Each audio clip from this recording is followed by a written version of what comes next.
Assalamualaikum warahmatullahi wabarakatuh. Perkenalkan, nama saya Julita Cicilia dari Prodi D3 Keperawatan Fakultas Ilmu Kesehatan semester 3. Saya di sini akan menjelaskan materi tentang pasien safety. Pasien safety. Definisi pasien safety.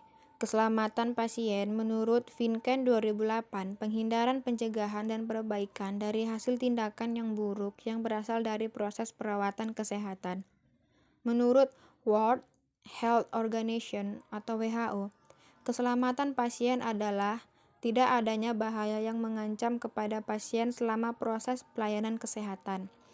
Berdasarkan Peraturan Menteri Kesehatan Nomor 11 Tahun 2017, keselamatan pasien adalah suatu sistem yang membuat asuhan pasien lebih aman, meliputi asesmen risiko, identifikasi dan pengelolaan risiko pasien, pelaporan dan analisis insiden, kemampuan belajar dari insiden dan tindak lanjutnya, serta implementasi solusi untuk meminimalkan timbulnya risiko dan mencegah terjadinya cedera yang disebabkan oleh kesalahan akibat melaksanakan suatu tindakan atau tidak mengambil tindakan yang seharusnya diambil.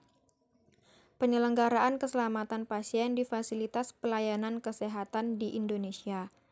Dalam rangka meningkatkan mutu dan keselamatan pasien di fasilitas pelayanan kesehatan, KARS atau Komisi Akreditasi Rumah Sakit pada tahun 2005 telah membentuk Komite Keselamatan Pasien Rumah Sakit atau KKPRS, yang sekarang telah berubah menjadi KNKPRS, Komite Nasional Keselamatan Pasien Rumah Sakit, yang langsung berada di bawah Menteri Kesehatan RI.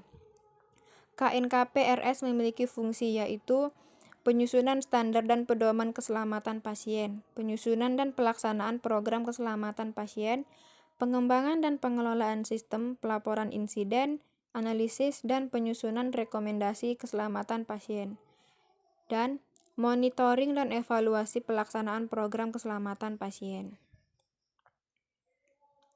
Standar keselamatan pasien. Hak pasien. Pasien dan keluarga mempunyai hak untuk mendapat informasi tentang rencana dan hasil pelayanan termasuk kemungkinan KTD.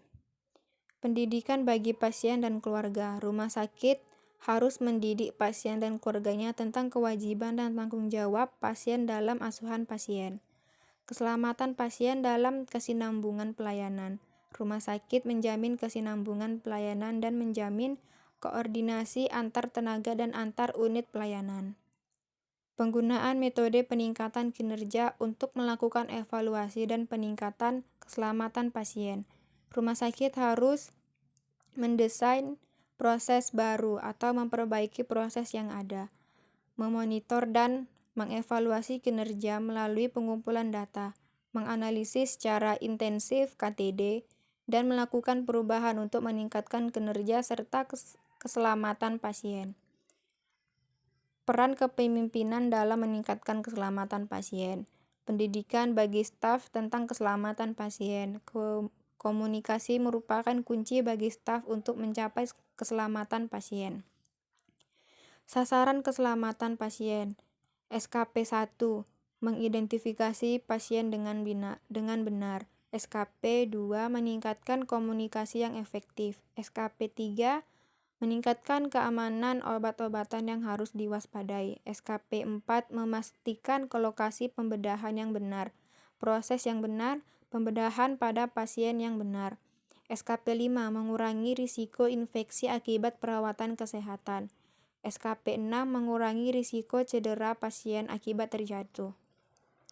7. Langkah menuju keselamatan pasien.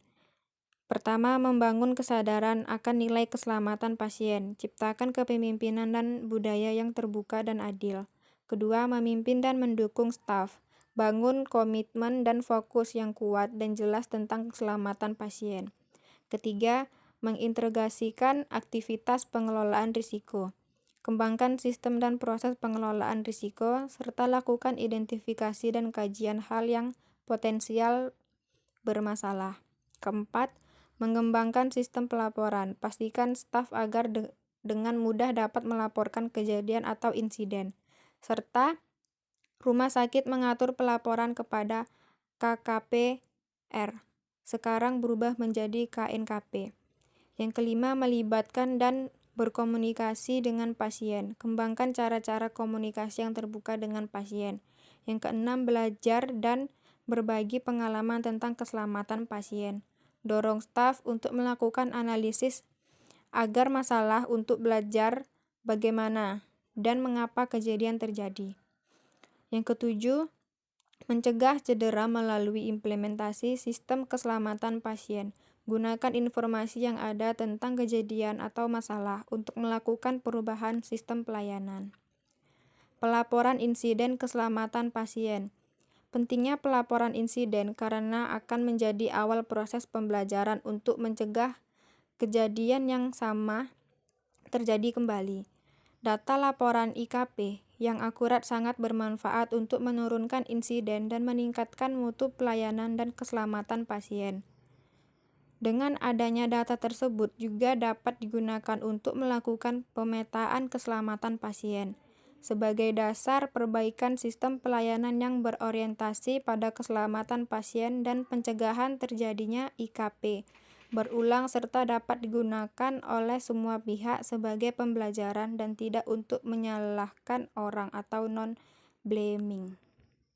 Baiklah, hanya itu yang dapat saya jelaskan. Lebih dan kurangnya saya mohon maaf. Semoga bermanfaat.